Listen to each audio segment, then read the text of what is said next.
J.E. Steiner. Chris, did you ever use one of the Clearsound listening systems? Like this.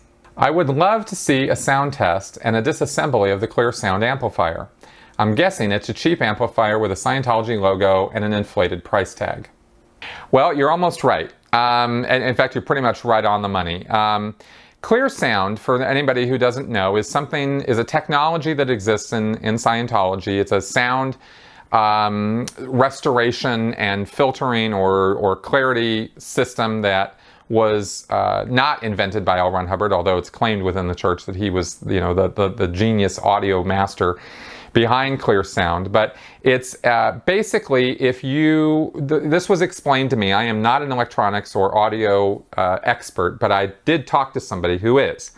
And they explained to me how this whole Clearsound thing came about. And it goes like this. Hubbard recorded thousands of lectures. I mean, upwards somewhere between 3, 4, maybe even 5,000 lectures. And they were recorded under some of the worst possible conditions you can imagine. I mean, really, really bad. And if Hubbard was such an audio master and such a, amazing genius when it comes to audio technology, then why did he record every one of his lectures in such poor, awful conditions, right? The guy was just a putz. But later on, they had to deal with the fact that all these lectures were given to people over all these years, and the lectures were, shit quality. So now what are we going to do, right? So if we're going to keep selling Dianetics and Scientology to people, then we need all these lectures because they're properties and we can sell them. So they had to start, coming up with some audio experts, and then this was in the 1980s when Golden Era Productions was being established, that they went, okay, yeah, we're gonna have to really get some sound technology, some sound restoration technology going with people who know what they're doing. And so they brought some technicians on board, and they hired some outside firms, and also, of course, in-house recruited people who knew what they were doing with this stuff. And they came up with this Clearsound system. And the way it was explained to me is it's just like the Bose headphones, which weren't always, the technology of it wasn't always in the headphones, right? Originally, it's a process where you filter out the ambient sound in the room so that the person is hearing just the clear music or sound that's being given or presented to them through the audio media, right? Whether it's a CD or a cassette tape or a record. And if you can filter out the ambient noise, like when you're in a room, unless you're in a quiet room, like literally a room that has been, soundproofed to the nth degree so there is no ambient sound, you're always surrounded by sound.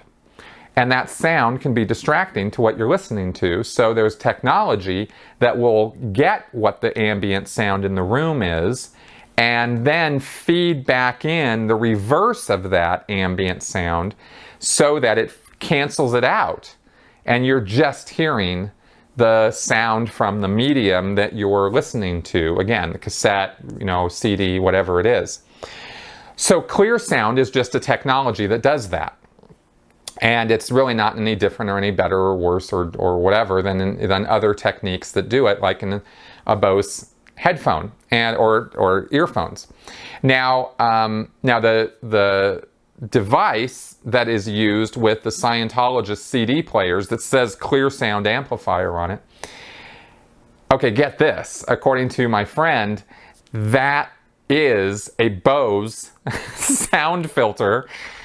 Literally, the circuit board, right, that is inside that thing is the same circuit board copied from the Bose system. Now, Bose now builds it into the headphones. So they don't have a separate unit that you have to plug the headphone into as a middleman between you and the CD player, DVD player, cassette player, whatever.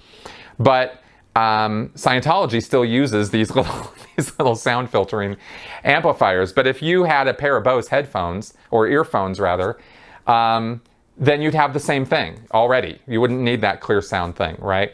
Apparently Scientology, the church contacted Bose and asked to use the Bose system for their setup. right, for their CD players. And Bose was like, yeah, no, bugger off.